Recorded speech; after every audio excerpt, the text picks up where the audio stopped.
Parce que tu sais que ça sent le brûler, tu sens le gaz, et tu dis, oh, il y a un problème, il faut absolument le régler. Là, ça touche le corps. Aïe. C'est qu'il Ça sent très très mauvais, hein. T'as vu ça? Pour Sheikh, c'est une grande première. Tout le passionne et il est attentif à tout ce que dit Céline. Petit à petit, le pari est gagné, la complicité s'installe. Et alors en fait, pourquoi à un moment donné tu vois Awa et pourquoi tu te vois toi? Ah, tu vois ma tête? Awa, tu vois la tête de Sheikh ou pas? Oui. C'est incroyable, hein? Non, c'est pas évident, mais bon, ça se passe plutôt bien. Regardez là. Là, on a l'impression que ça se rétrécit. Je suis venue quand j'étais petite et j'avais toujours adoré revenir parce que je me suis toujours dit que le jour où j'aurais des enfants emmenés, je les emmènerais ici parce que j'ai toujours gardé un beau souvenir de cet endroit. Ça vous a plu ou pas les enfants? Oui. Sheikh, Awa, ça vous a plu? Oui. Et vous aimeriez revenir ici? Oui. C'est déjà pas mal qu'ils aient retenu 2-3 trucs. Donc on reviendra et ils vont retenir de plus en plus de choses. On y va? À Orange, Hubert et Alexandra viennent chercher leur filleule Romane pour passer le week-end avec lui. Pour le couple, le parrainage est presque un devoir, un moyen d'offrir un réconfort aux enfants qui en ont besoin. Pour Romane, c'est une étape délicate car pour la première fois, il va quitter sa maison plus de 24 heures.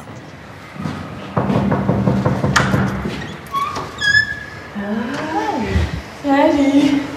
Comment tu vas? Bien. Bien? Sûr? Ah ouais. Coucou. Allez, là. Oui. Ça va, ça s'est bien passé la semaine? Ouais, T'as ça pas a été trop été. énervé? Non. Ben, comme je disais, l'adolescence commence, donc il y a des moments où il est un peu... Dur. Un peu dur, quoi. Bon, je recadre parce que j'ai pas envie qu'il y ait trop de débordements, mais hormis ça, non, il a été vraiment super, quoi. Il n'y a pas... Je peux y aller, là. Ouais. Chaud froid. Allez, Zoumaï. C'est une première pour Romane, mais aussi pour sa mère qui profite de ce moment pour tout simplement souffler. Maintenant que le petit pépère, il va bien s'amuser, maman peut passer une bonne soirée. À savoir. Sans rien faire d'exceptionnel, mais déjà de savoir que son enfant est bien, on a l'esprit tranquille, tout bêtement. Sans rien faire d'exceptionnel, ne serait-ce que regarder la télé, mais s'opposer. À peine arrivé chez ses parrains, Romane se sent comme chez lui. Pas de gêne et toujours autant de complicité entre les deux enfants. Thibaut, il a accepté Romane le premier jour. Ça a été quand même un petit peu dur. Tous les deux, ça a été dur, mais là, depuis quelques semaines, ouais, ça va mieux. Ouais. Même nous, on est arrivés à, je pense, à l'apprivoiser, quoi. Alors là, mon pote, alors là. On n'arrivait pas à aller vers lui, quoi, ou lui, il allait vers nous. Donc, à un moment donné, il a compris que... Et l'échange n'était pas le même, quoi. Au début, c'était vraiment... On me disait bonjour, savait pas trop si ça faisait plaisir de venir, tout ça. Là, maintenant, quand il dit bonjour, il me met la main sur l'épaule, il est content. Même moi, aujourd'hui, il a mis la main sur l'épaule, que d'habitude, il le fait pas. On se demandait s'il fallait continuer ou pas. Ouais, même on a été à ce point-là, quoi. Parce que Et puis on bon, savait plus, quoi, en fin de compte. On était un peu... puis on a c'est pas que fait... ça soit si dur au début, quoi. Et dès le début, vous aviez su que Romane, de toute façon, avait ce petit retard. Ouais. Ils nous ont présenté comme un enfant qui avait 10 ans et que dans sa tête, elle avait 8 ans, quoi. Voilà. 7-8 ans. Tout. Et puis voilà, ils n'ont pas dramatisé la chose, rien. C'est un enfant comme un autre. Hein. Voilà. Après, puis on s'arrête pas à ça. On s'arrête pas à ça. Hein. Si on le fait, c'est bien volontiers, c'est pour l'aider et lui faire voir autre chose que son appartement. Ouais, on a eu Romance à ouais. Bien marqué.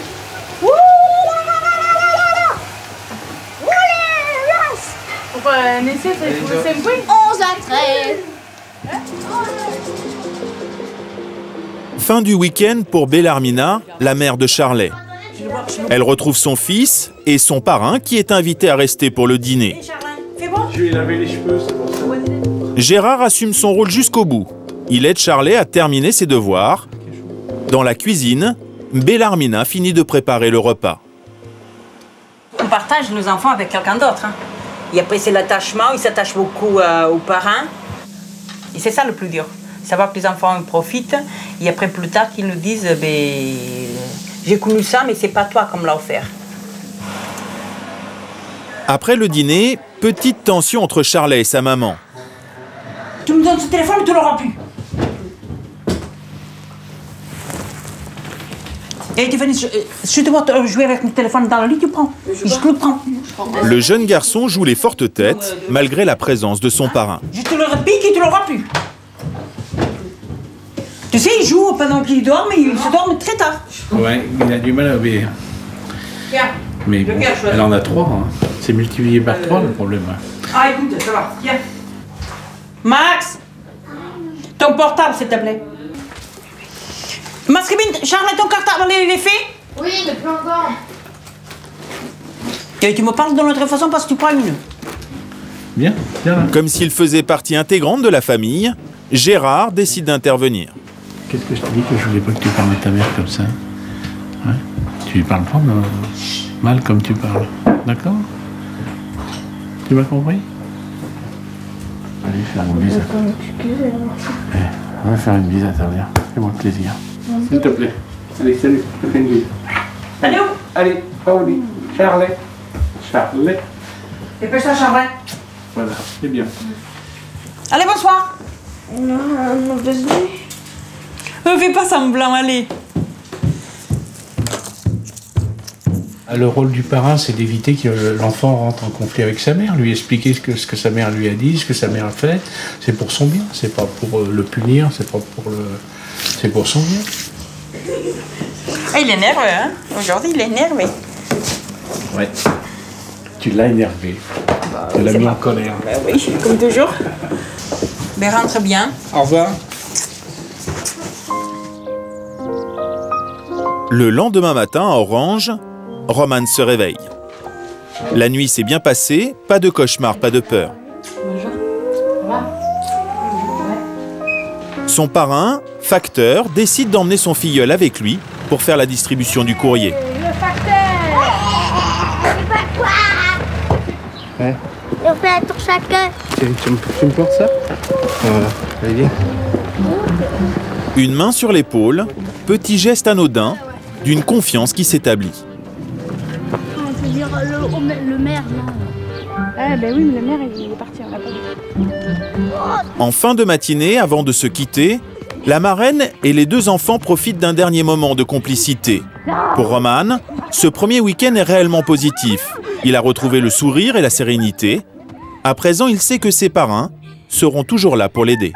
Tout simplement, moi je ne cherche pas des merci, des gros câlins, des trucs comme ça, parce que c'est normal, je suis pas sa mère, et puis il a une maman et il fait ça avec elle, mais même si moi il vient vers moi, il n'y aura aucun souci quoi. Moi je donne. Si je reçois pas, tant pis, mais j'ai donné. Là c'est gagné là. Oh non, ça va être gagné, le gars il sort et il va tirer. Maintenant, j'ai confiance. On a trouvé quelqu'un qui est bien, Céline. Je suis heureuse. C'était à refaire, je le referai tout de suite. Et en me demandant si j'aurais toujours la chance d'avoir un garçon comme Charlet, quoi. C'est, disons, une affinité qui se crée, qui n'est pas évidente au départ. Et dans l'association, il est bien dit que si ça passe pas, si le courant passe pas, on continue pas, quoi, on arrête l'expérience. Et bien du fait que Romane n'était pas là et que je le savais en sécurité, à faire des choses pour lui, à s'occuper de lui, et j'ai pu moi aussi enfin m'occuper de moi, prendre du temps pour moi, sortir. Et ça, je reconnais que ça fait un bien fou.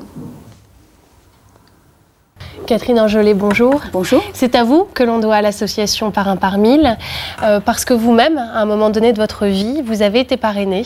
Qu'est-ce que ça a changé pour vous? Ça change tout. On le voit dans ce reportage. Hein. Je veux dire, c'est un soutien de solidarité absolument inestimable, puisqu'on reçoit à la fois un repère affectif, un repère éducatif, un soutien de matérialité, un regard qui dit quand même « tu comptes pour moi ». Je veux dire, ça change une vie. D'ailleurs, c'est ce qui est formidable dans votre sujet, c'est qu'on voit toutes ces vies qui se transforment, et partout en France, dans des contextes complètement différents, mais toujours aussi puissants.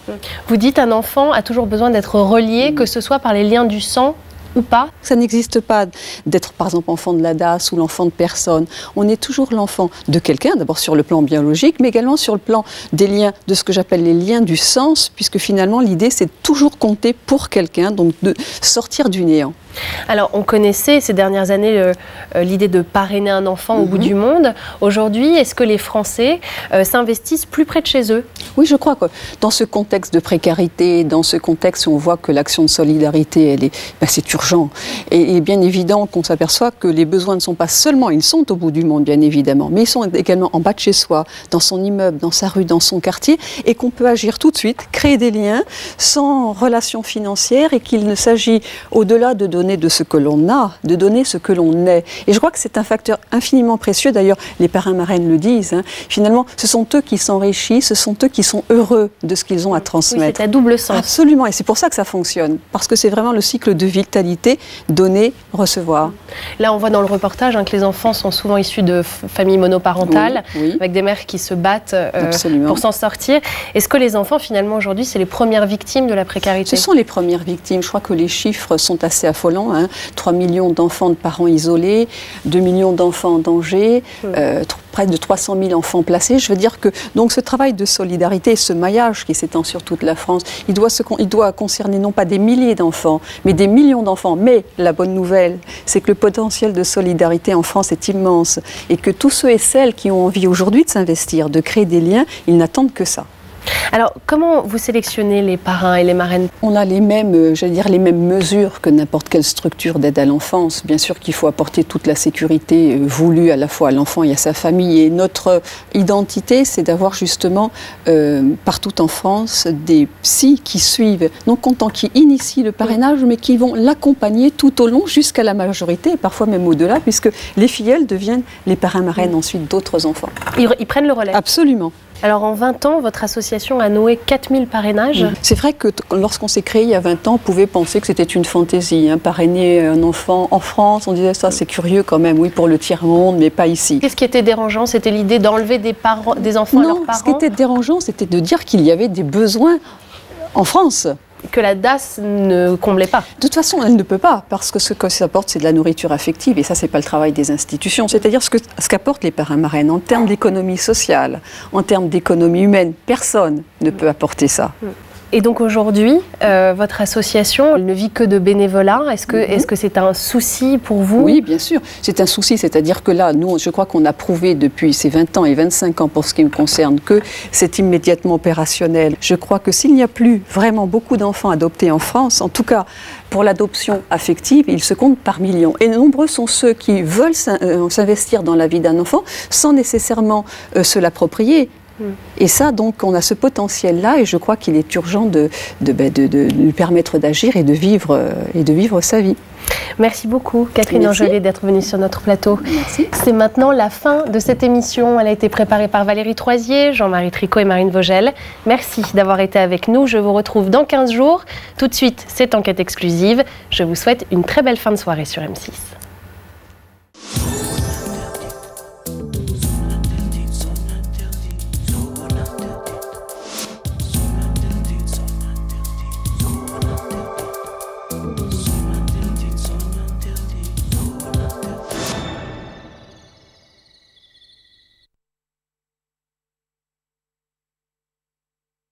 Catherine Angelet, bonjour. Bonjour. C'est à vous que l'on doit l'association Parrain par 1000, parce que vous-même, à un moment donné de votre vie, vous avez été parrainée.